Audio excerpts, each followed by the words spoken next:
പറയുന്ന UDF ചെയർമാനുമായി ബന്ധപ്പെട്ട ആളുകൾ പറഞ്ഞു അൻവറുമായി നിങ്ങൾ സംസാരിച്ചാൽ ഞാൻ UDF ചെയർമാൻഷിപ്പ് ഞാൻ രാജിവെക്കും. VD സതീശൻ അതെനിക്ക് സഹിക്കാൻ കഴിയില്ല. അതെനിക്ക് എന്റെ അഭിമാനക്ഷത ഉണ്ടാവും. അൻവർ സ്ഥാനാർത്ഥിയാകാൻ സാധ്യതയേറുന്നു. VD സതീശനെതിരെ ആഞ്ഞടിച്ച് വീണ്ടും മാധ്യമങ്ങളെ കണ്ടു. KC വേണുഗോപാലുമായുള്ള കൂടിക്കാഴ്ച പോലും സതീശൻ മുടക്കി. ഇനി പ്രതീക്ഷ നിലമ്പൂരിലെ ജനങ്ങളിൽ.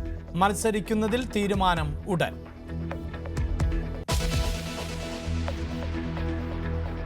ഇടത് സ്ഥാനാർത്ഥി നാളെയെന്ന് MV ഗോവിന്ദൻ. പാർട്ടി പട്ടികയിൽ സ്വരാജ് അല്ലെങ്കിൽ ഷെറോണ. സന്നദ്ധനെന്ന ഷറഫലി ന്യൂസ് 18നോട്. ജനകീയ ഡോക്ടർ ഷിനാസ് ബാബുവും പരിഗണനയിൽ.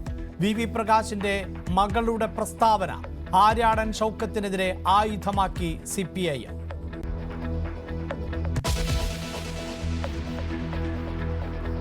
കൊച്ചിയിലെ കപ്പൽ അപകടം സംസ്ഥാന ദുരന്തമായി പ്രഖ്യാപിച്ചു. അപകടം കടുത്ത സാമ്പത്തിക പാരിസ്ഥിതിക ആഘാതം സൃഷ്ടിക്കുമെന്ന ആശങ്ക. എണ്ണ ഒഴുകിപ്പടരുമെന്നും കപ്പൽ അവശിഷ്ടങ്ങൾ കേരള തീരത്ത് വ്യാപിച്ചേക്കാമെന്നും ദുരന്ത നിവാരണ അതോറിറ്റി.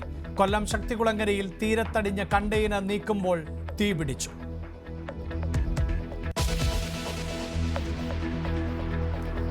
ഇന്നും നാളെയും വടക്കൻ കേരളത്തിൽ അതിതീവ്ര മഴയ്ക്കും കാറ്റിനും സാധ്യത. 8 ജില്ലകളിൽ റെഡ് അലർട്ട്. ഇടുക്കിയിലും പത്തനംതിട്ടയിലും കനത്ത മഴ തുടരുന്നു. പുഴകൾ നിറഞ്ഞു. ഡാമുകളിലും അതീവ ജാഗ്രത. കോട്ടയത്തിന്റെ പടിഞ്ഞാറൻ മേഖല വെള്ളപ്പൊക്ക ഭീഷണിയിൽ. കണ്ണൂർ ജില്ലയിൽ നാളെ വിദ്യാഭ്യാസ സ്ഥാപനങ്ങൾക്ക് അവധി.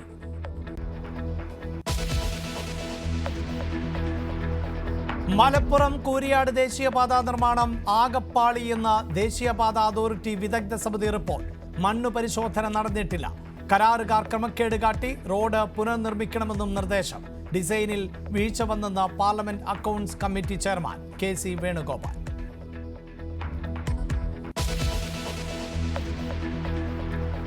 ഒരാഴ്ച മുമ്പ് ദേശീയപാത പൊളിഞ്ഞ കൂരിയോട്ട് ഇന്ന് വീണ്ടും മണ്ണിടിഞ്ഞു.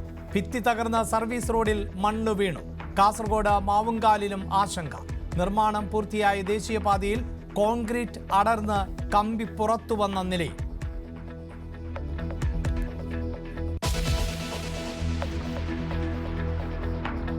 കാലടിപ്പാലത്തിലെ കുഴിയിൽ കുടുങ്ങി സുരേഷ് ഗോപി. പാലത്തിലെ കുഴി പരിശോധിച്ച കേന്ദ്രമന്ത്രി.